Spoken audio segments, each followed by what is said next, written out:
नमस्कार विद्यार्थी मित्रांनो, द लर्निंग लॅब या आपल्या यूट्यूब चॅनलमध्ये तुम्हा सर्वांचे मनापासून स्वागत। आज आपण इयत्ता 7वी इतिहास विषयाचे प्रकरण क्रमांक 3 धार्मिक समन्वय स्वाध्याय संपूर्ण उत्तरासहित पाहणार आहोत। प्रश्न क्रमांक 1 मध्ये परस्पर संबंध शोधून तुम्हाला येथे लिहायला सांगितलेले आहे। मी संपूर्ण उत्तरे तुम्हाला व्यवस्थित लिहून दिलेली आहेत।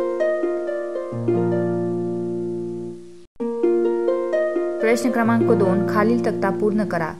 भक्ती चळवळ प्रसारक व ग्रंथ, भक्ती चळवळीचे प्रसारक व ग्रंथ कोणते आहेत ते या तक्त्यात पूर्ण करायला सांगितलेले आहे। मी व्यवस्थित उत्तरे लिहून दिलेली आहे, त्यामुळे व्हिडिओला एक लाईक करा। तसेच असेच नवनवीन स्वाध्यायाचे व्हिडिओ पाहण्यासाठी आपल्या द लर्निंग लॅब या यूट्यूब चॅनलला नक्की सबस्क्राईब करा। प्रश्न क्रमांक 3 लिहिते व्हा। एक संत कबीर हे भक्ती चळवळीतील विख्यात संत म्हणून उदयास आले। या प्रश्नाचे व्यवस्थितरित्या मी तुम्हाला इथे उत्तर लिहून दिलेले आहे।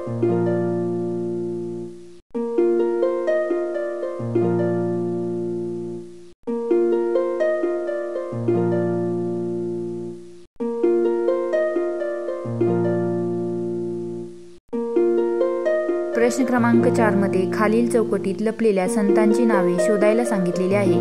मी येथे तुम्हाला चौकटीत लपलेल्या संपूर्ण संतांची नावे व्यवस्थितरित्या लिहून दिलेली आहेत। व्हिडिओ आवडला असेल तर व्हिडिओला एक लाईक करा। तसेच आपल्या द लर्निंग लॅब या यूट्यूब चॅनलला नक्की सबस्क्राईब करा, जेणेकरून असेच नवनवीन स्वाध्यायाचे व्हिडिओ तुम्हालाही पाहायला मिळतील। धन्यवाद।